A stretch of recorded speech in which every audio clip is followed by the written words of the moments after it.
What is fiscal prudence? एक amazing article newspaper में मुझे मिला. So when I was reading it for the finance current affairs for RBI grade B, तो मुझे ये realise हुआ कि ये जो टॉपिक है, of course this is a opinion और maybe a analysis by a economist, जो कि बिजनेस स्टैंडर्ड में एक एडिटोरियल था.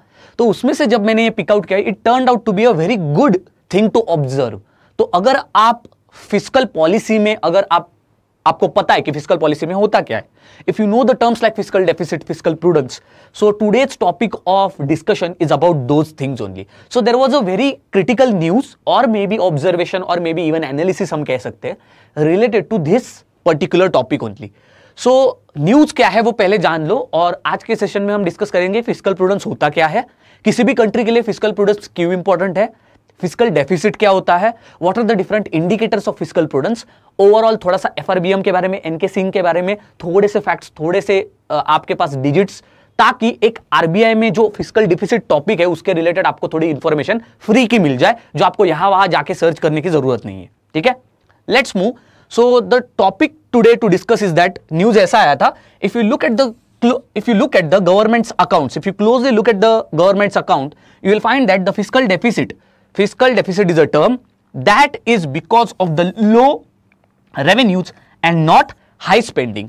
So जब आप गवर्नमेंट के खाते में जाओगे, खाता इन द सेंस जो भी गवर्नमेंट खर्चा कर रहा है, स्पेंड कर रहा है, और जो भी गवर्नमेंट कमा रहा है, ओके. सो ओवरऑल जो गवर्नमेंट की बैलेंस शीट है, ठीक है, अकाउंट्स है, उसके अगर आप ऑब्जर्व करो उन अकाउंट्स को, तो आपको ये रियलाइज होगा कि ये जो फिस्कल डेफिसिट है, अब आप सबको ये पता होना चाहिए, you should be knowing that what is fiscal deficit. अगर यही पता नहीं है तो फिर हम क्या ही करेंगे. तो फिस्कल डेफिसिट अगर आपको पता नहीं है, let me tell it to you. Suppose आपके पॉकेट में है 5,000 रुपीज, ठीक है, आपके पॉकेट में 5,000 रुपीज है. This is the monthly pocket money any of you, maybe you are working और maybe even you are a student. Imagine करो कि ये 5,000 रुपीज आपका पॉकेट मनी है जो आपको बचपन में मिलता था. So this pocket money when you used to get, suppose for a month you got this at second date, okay? So 1-2 तारीख को आपको ये मिल गए 5,000 रुपए, लेकिन उस मंथ में आपका कुछ एक्सपेंस इतना ज्यादा होने वाला था that for example आपका एक्सपेंस जो था वो होने वाला था 8,000 रुपए, ओके. फॉर एग्जाम्पल रीजंस पकड़ लेते, आपको मम्मी हर बार खर्चे के लिए, ये खर्चा क्या हो सकता है, may be eating outside, may be buying books, okay, maybe even spending the money in context of maybe your career or maybe along with your friends. सारे पैसे पकड़ के आपको 5,000 रुपए पर मंथली एज पॉकेट मनी मिलते हैं from your mother and your father. लेकिन इस मंथ में तुमने ये देखा कि 5,000 का तो साइकिल रिपेयर ही होने वाला है,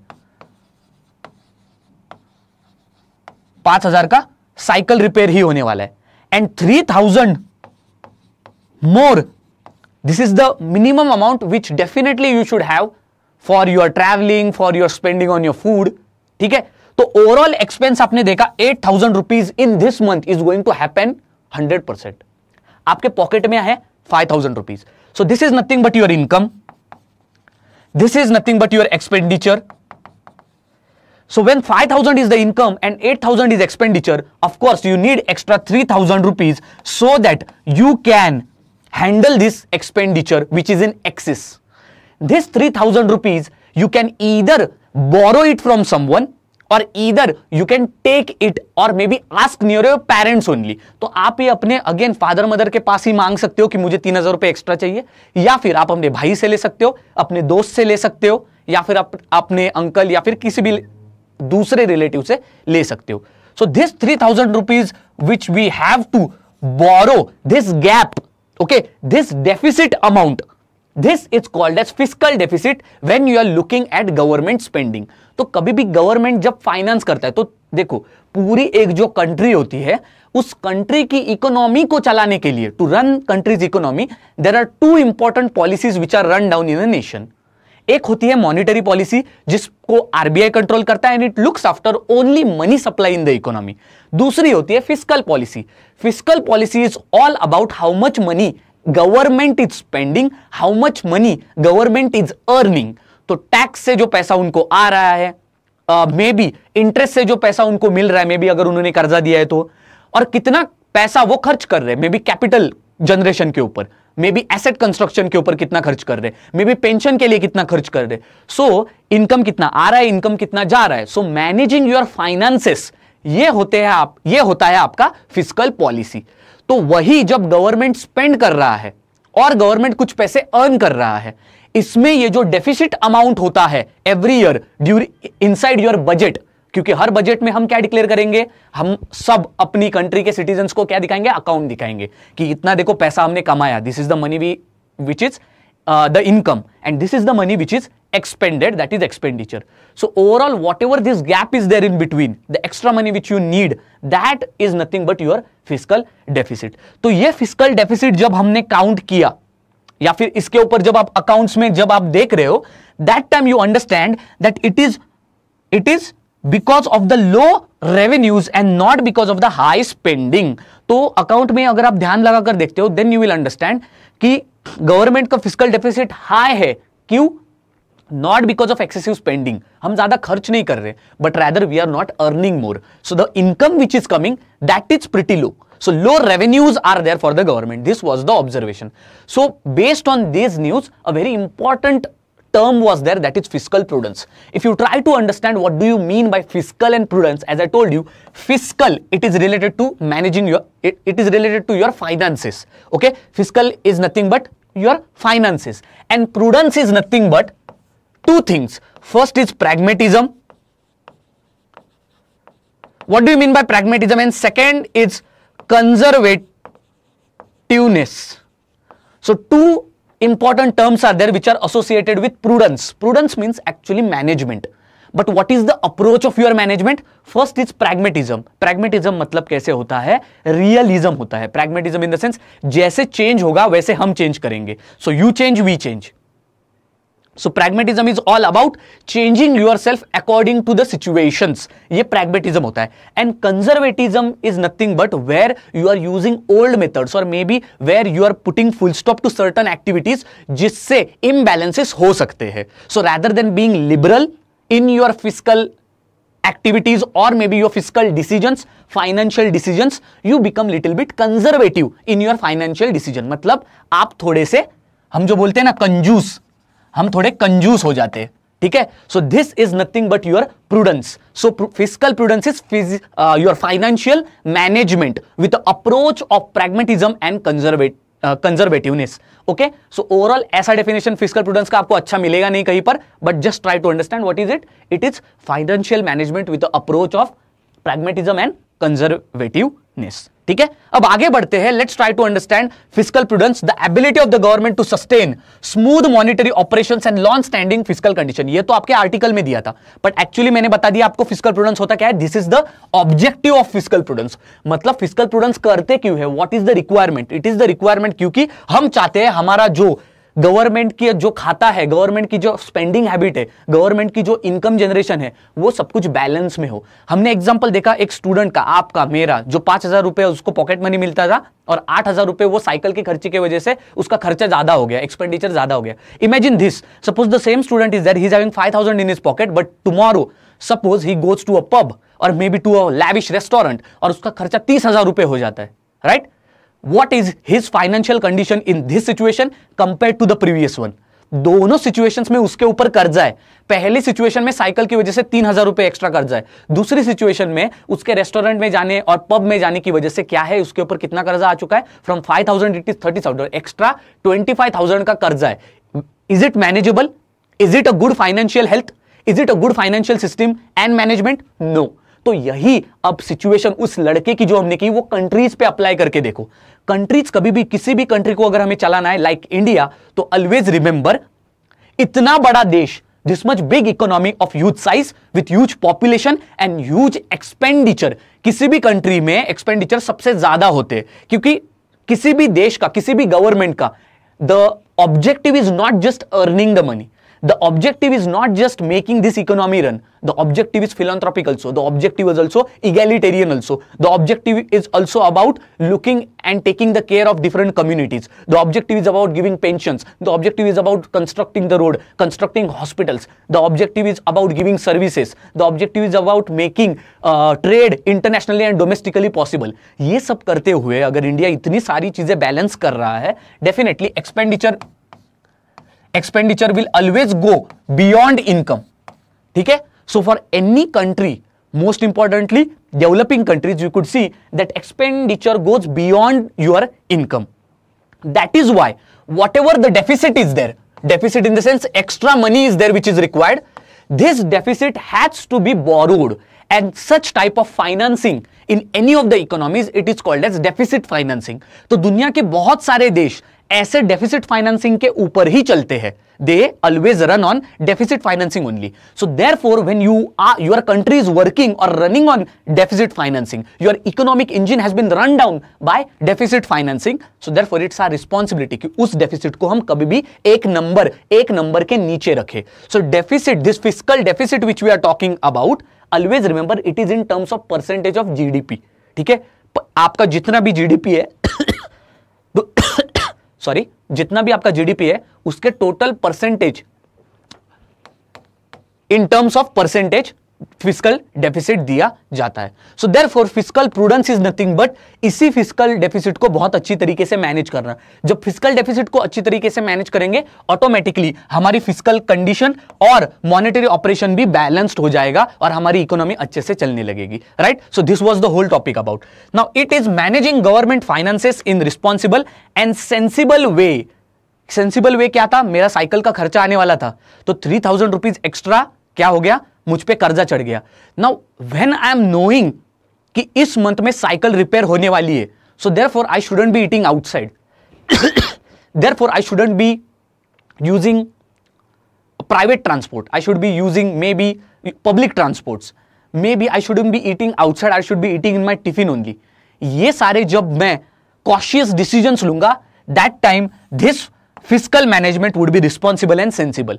मुझे पता है ऑलरेडी कि मेरे पास साइकिल का खर्चा है, तो फिर मुझे बड़े बड़े रेस्टोरेंट्स में नहीं जाना चाहिए. I shouldn't be spending more on maybe pubs, restaurants और any other purposes. I should try to minimize my expense. इसको बोलते हैं smart management of your finances. तो यही फिस्कल प्रूडेंस बताता है. And therefore, when you know that your deficit is increasing daily for all the countries, it may be developing or developed, it is very evident कि fiscal prudence plays a very very important role. Why? Pragmatism and your conservativeness. For example, I'll give you the example of COVID-19. During the phase of COVID-19, lockdowns happened. During the lockdown, just imagine total economic activity of the country was reduced to not even half but 40% because of the lockdown. सारे industries बंद हो गए, सारे services बंद हो गए. Only the service sector or maybe IT sector which were able to work from home, only they were working. Rest all the manufacturing industrial sectors, other off-road whatever business activities, they got shut down, right? But how did we manage our economy? How did we manage our finances? Of course, it was because of the fiscal prudence only, because government then tries to balance its expenses, finances in such a way, with such a conservativeness, with such a pragmatism, looking at the condition, we try to change the our different fiscal and monetary means. Okay, so in this way, our fiscal prudence is carried out. Now, there are different indicators of fiscal prudence. In the sense, आप अपनी जो अपना खर्चा और जो आप कमा रहे हो, इसको आपको अगर मैनेज करना है, इसका अगर आपको हेल्थ देखना है, उसके बहुत सारे इंडिकेटर्स होते हैं. So the first indicator is fiscal deficit. When I talk about fiscal deficit, as I told you, it occurs when government spends more than it earns in a given fiscal year. एक साल में अगर government जितना वो कमा रही है उससे ज्यादा खर्च करती है तो उसको फिस्कल डेफिसिट बोलते हैं. देखो, एक्सपेंडिचर बढ़ गया, रेवेन्यू कम हो गई. ठीक है, इन प्लेन इंग्लिश अगर मैं बताऊं तो fiscal deficit is how much extra money the government will be spending in future over what it actually has. Okay, so when balance of government's total receipts मतलब revenue and capital receipts, revenue मतलब revenue and capital receipts मतलब कितना पैसा in total कमा रहे हैं. ठीक है, एंड टोटल एक्सपेंडिचर, कितना पैसा टोटल खर्च कर रहे हैं, क्या क्या रेवेन्यू खर्च कर रहे हैं और capital expenditure. So we all know, budget में आपने देखा होगा रेवेन्यू और कैपिटल में डिफरेंस क्या होता है. रेवेन्यू मतलब ऑफकोर्स जो मनी रोटेट हो रहा है, जो आप पैसा पे कर रहे हो किसी को, सैलरी हो गई, इंटरेस्ट हो गया, राइट, पेंशन हो गई, ये आपका रेवेन्यू. कैपिटल मतलब क्या, ऑफ कोर्स एसेट कंस्ट्रक्शन के लिए, जो आप एसेट ब्रिज बनाने के लिए पैसा खर्च कर रहे हो, तो ये एसेट कंस्ट्रक्शन के लिए ये आपका कैपिटल हो जाएगा, ये कैपिटल एक्सपेंडिचर हो गया. और जो आपका कैपिटल रिसिप्ट है, ऐसे ही एसेट से या फिर ऐसे ही कैपिटल से अगर आपको पैसे मिल रहे हैं, इनकम आ रहा है, तो इसको हम कहेंगे of course capital receipt. So overall जो टोटल पैसा स्पेंड कर रहे हो, टोटल पैसा स्पेंड कर रहे हो, खर्च कर रहे हो, और टोटल पैसा कमा रहे हो, इसके बीच में जो आपका डिफरेंस रहेगा वो आपका फिस्कल डेफिसिट रहेगा।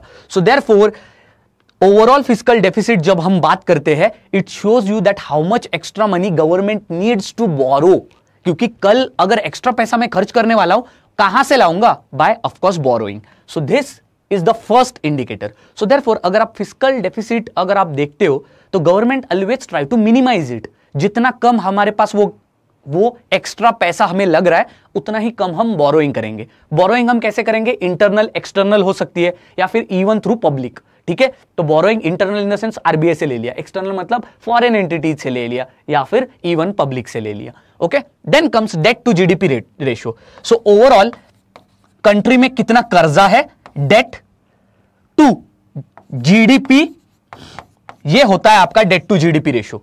सो overall it shows that how much debt a country has upon how much is the total production in a country, that is GDP of the country. So government's outstanding डेप्ट, outstanding in the sense कितना देना बाकी है to the gross domestic product which measures the size of the economy. अगर किसी भी economy की size major करनी है तो जीडीपी से जाना जाता है वो, राइट। सो ये है आपका सेकेंड इंडिकेटर। थर्ड इंडिकेटर है आपका टैक्स बायोन्सी। ओके, नाउ जब टैक्स बायोन्सी की बात करते हैं, two things are there, one is tax buoyancy versus tax elasticity. Tax elasticity. So overall tax buoyancy and tax elasticity की जब मैं बात करता हूं, it measures the responsiveness of tax mobilization in the economic growth, okay, to the economic growth। Definition वगैरह से ज्यादा मैं आपको एक अच्छी तरीके से समझाता हूं। एक कंट्री में जितना भी इनकम इंक्रीज कर रहा है, okay, consider of a individual और consider of total country's income. So where the income is increasing, responsive to that if your tax is increasing, so responsive to that the tax is increasing, that is nothing but tax buoyancy।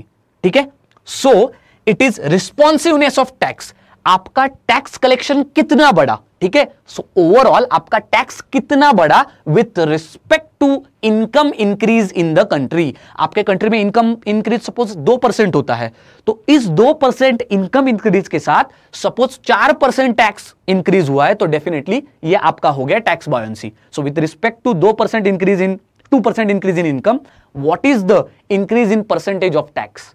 सो ये होता है आपका tax buoyancy. If the tax revenue increase more proportionately in response to the rise in national income और output, तो कैसे increase हो रहा है कि इंक्रीज नहीं हो रहा है वो tax, how much this tax is responsive, और maybe how it is related, directly proportional, inversely proportional, वही proportionality with respect to income, ये होता है आपका टैक्स बायोन्सी। आपको बायोन्सी तो पता होगा ना बचपन में, in science you have learn what is buoyancy, it is nothing but the opposite force of the pressure. तो simple third law of Newton, क्या?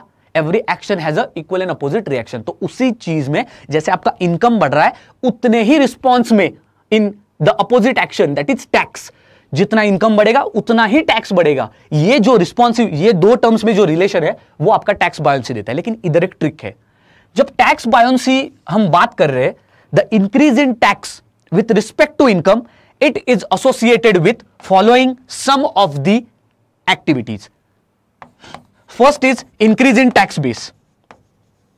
सो फॉर एग्जाम्पल किसी भी कंट्री में शायद फॉर एग्जाम्पल पहले आपकी सैलरी 8 लाख रुपीज थी, suppose your salary was 8 lakh rupees. After this 8 lakh rupees salary, with this 8 lakh rupees salary, suppose your tax was 10%, okay, 10% आपका tax था। Your salary increased from 8 lakh rupees to 12 lakh rupees, and now your tax is there that has increased to 15%, okay? So this is of course your tax buoyancy with increase in your salary। 8 lakh से 12 लाख आपकी salary हो गई, तो आपका tax भी बढ़ गया 10% to 15%, right? ये टैक्स buoyancy हो गई। लेकिन इधर एक ट्रिक भी है, यहां पर टैक्स बेस भी इंक्रीज हो सकता है। So apart from your income increasing, for example आपका 8 लाख सैलरी 12 लाख नहीं हुआ, कंसिडर करो your salary is 8 lakh only, ठीक है, लेकिन अगले साल आपका टैक्स रेट जो था, ठीक है, टैक्स बेस नहीं, टैक्स रेट जो था, rate of tax, so 8 lakh rupees salary इस साल था, अगले साल भी 8 लाख की सैलरी है, but next year 10% is not the tax, it is 20%। मतलब क्या हुआ है, टैक्सेशन का अमाउंट यहां पर इंक्रीज हुआ, rate of tax has increased. So this rate of your tax is also considered in your tax buoyancy. So it does not neutralizes tax rate, government spending, revenues earned by government, ये सारी चीजों को ये tax buoyancy consider करता है। Okay, so therefore here if you see किसी भी country में शायद से इकोनॉमिक ग्रोथ ना हो या फिर उनका इनकम उतना ज्यादा इंक्रीज नहीं कर रहा है, फिर भी उनका टैक्स अगर इंक्रीज कर रहा है, there may be other reasons also for that. For example you increase the tax rate, पहले टैक्स रेट था 5%, आपने कर दिया अभी 30%, सो इनकम इंक्रीज नहीं हुआ है, आप लोगों से ज्यादा पैसे खींच रहे हो, right? So therefore tax buoyancy does not shows you the real growth of the country, but tax elasticity shows it. Tax elasticity अगर आप देखते हो, सेम फॉर्मूला होता है, how much tax increase has happened with respect to income increase. The formula is similar to your tax buoyancy only, but here in tax elasticity you neutralize the tax rate, government spending and etc. Other these things are also neutralized. That means tax elasticity क्या होता है? It is also the responsiveness of tax with respect to increase in income, but tax elasticity never considers increase in tax rate. It never considers how much government is spending. So therefore it neutralizes all these value. Therefore it gives us clear picture. It gives clear picture of how much income actually has been increasing, and with respect to that how much tax is increasing in that particular economy. तो इस तरह से tax buoyancy is more about an indicator which shows your fiscal health, but not definitely your completely economic growth. Fiscal, ये जो आपका fiscal prudence है, fiscal health है, तो टैक्स बॉयंसी फिस्कल हेल्थ जरूर दिखाएगा, लेकिन टैक्स इलास्टिसिटी आपको एक्चुअल इकोनॉमिक ग्रोथ दिखाएगा। Okay, so for example Laffer curve अगर आप देखते हो, okay,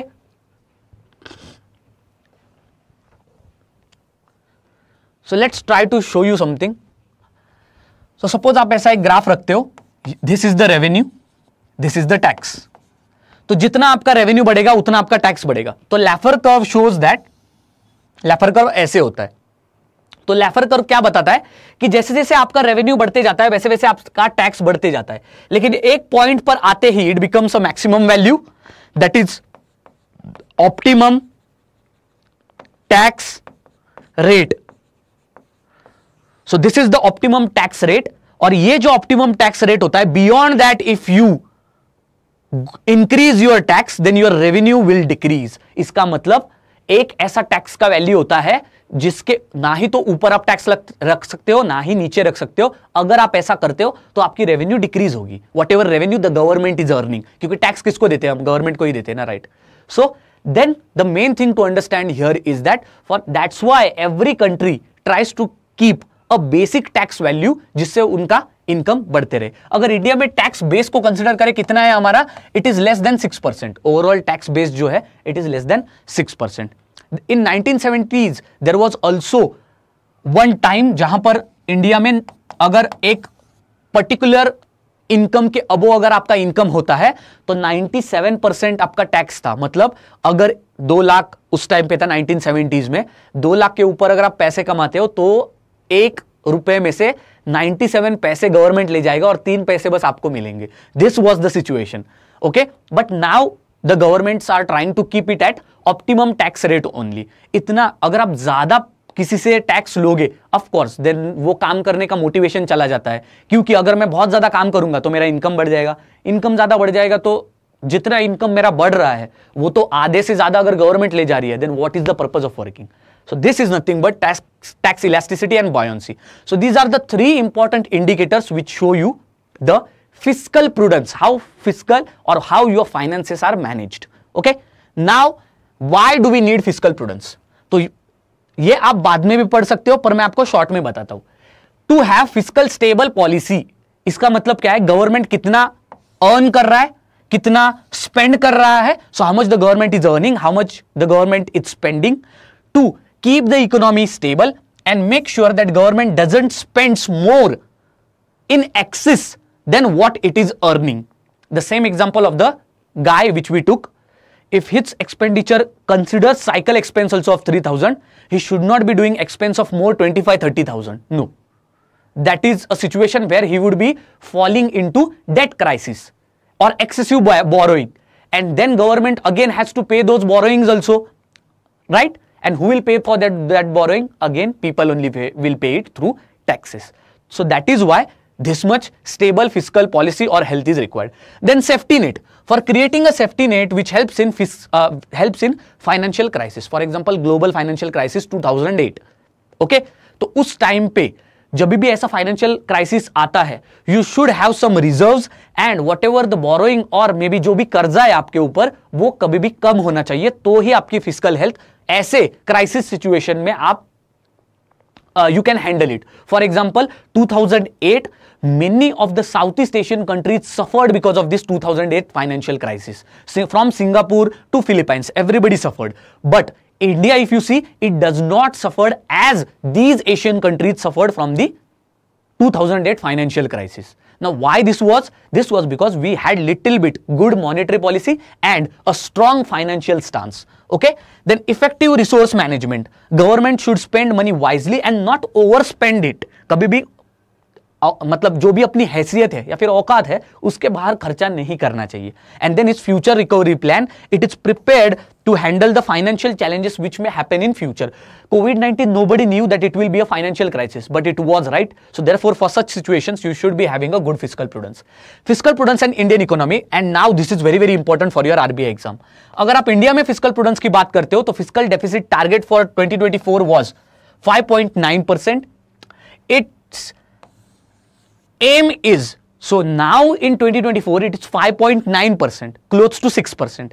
Our aim till 2026 is to bring it to 4.5%. But according to NK Singh committee or maybe even according to FRBM Act, the real target in our financial deficit is 3%. मतलब आपको fiscal deficit 3% of GDP ही रखना है. 3% of GDP in the sense 3% target मतलब क्या? जो भी fiscal deficit है वो आपको करना है कितना? 3% से नीचे रखना है. ठीक है? तो ये जब आप 3% से नीचे रखोगे, that time FRBM Act says that our fiscal whatever stance is there or maybe health is there, that would be good. So FRBM Act तो आपको पता होगा, right? Finance, of course, fiscal financial regulation and management act. Okay, so this FRBM Act is there and NK Singh committee is there. It lays the foundation for your fiscal health. Okay, so overall ये 3% target रखा था, अभी कितना है? Twice of it. 3% target है और 6% हमारा 2024 में फिजिकल डेफिसिट है. So we are trying till 2026 we will reduce it to 4.5% and maybe after that we may try to bring it below 3%. then is debt to GDP ratio. So NK Singh committee also proposes that our debt to GDP ratio in 2023 should be below 60%. अभी कितना है? Now it is 81%. मतलब कितना कर्जा है with respect to total GDP? हमारा है 81%. N K Singh committee क्या कहती है? It says that it should be 60%. But 81% is not that bad also and not that good also. Why? Because many of the developed countries जो है उनका 120% है, 110% है, 90% है. It is beyond 100% only. When considering and comparing with India, India का 81% is not that bad. It's not that good also, but it is okay. Okay? Cost of debt servicing. What is debt servicing? आप जो borrowing करके कर्जा ले रहे हो, उस कर्जा लेने के लिए भी आपको कुछ पैसा पे करना पड़ता है. सपोज मैं 5 लाख का लोन ले रहा हूं तो मुझे इंटरेस्ट देना पड़ेगा और कुछ साल के बाद मुझे प्रिंसिपल पे करना पड़ेगा. This money which I am spending for the loan which I am taking, that is called as debt servicing. So India spends around 5.5% of its GDP on servicing the public debt. थोड़ा सा imagine करो और थोड़ी सी gravity समझो इस बात की. The total percentage of GDP which is spent on health and education, it is less than 4%. But the money which we are spending on our loans, the money which we are spending on our public debt, कर्जा लेने के लिए पैसा खर्च कर रहे हैं 5.5% और एजुकेशन और हेल्थ के ऊपर हम 4% भी स्पेंड नहीं कर रहे. सो दिस शोज कि हमारी डेट सिचुएशन इतनी अच्छी भी नहीं है. Okay, so then comes your investment. So major proportion of debt is that it is supported by household saving, अगर मेरे पास 10 लाख का कर्जा है, if I have taken the loan of 10 lakh rupees, then definitely in my every month salary I would be removing 25,000 or 30,000 just to pay the interest of that loan, right? So removing from my salary in the sense I'm saving. So anytime if you are taking debt, कभी भी कर्जा लेते हो, कभी भी borrowing करते हो, you have to pay it through your household savings only. If you are saving it from your income, that means you have less money for your expenditure. So investment कम हो जाती है और expenditure भी कम हो जाता है. और इसका इफेक्ट किसके ऊपर होगा? मैंने पहले बताया, इकोनॉमी ग्रोथ के ऊपर होगा. So therefore it limits the opportunity for private investment in the economy. समझा आपको? गवर्नमेंट कर्जा लेकर उस पर स्पेंड करने के लिए बहुत सेविंग करती है, तो सेविंग करने की वजह से उनके हाथ में पैसा ही कम बचता है जो वो प्राइवेट सेक्टर में स्पेंड करे. And that is why we can not push our economy in the private sector. Expenditure profile. Government spending primarily centers on interest payment, subsidies, pensions, which leaves very little flexibility in the fiscal policies. However, there has been increase in capital expenditure from 12 to 22% of total expenditure. तो हमारा capital expenditure मतलब asset, bridge वगैरह, road वगैरह बनाने का तो बड़ा है, लेकिन मेजर पैसा इंटरेस्ट पे करने के लिए, लोगों की पेंशन, लोगों की सैलरीज, सब्सिडीज, ये स्पेंड करने के लिए मेजर पैसा चला जाता है. So considering that our expenditure profile is not that good. And revenue, when we are talking about tax collection, especially through GST, it is on rise, but yes, tax buoyancy remains low. India में लोगों economic expansion है. India is a country जिसका economic expansion है. हमारी growth कितनी है? Projected to be 7.6%, right? India में लोगों के इनकम बढ़ रहे हैं, but with response to that tax नहीं बढ़ रहा है. ओके, सो देयरफॉर फिस्कल जो टैक्स बॉयंसी है that is very very poor.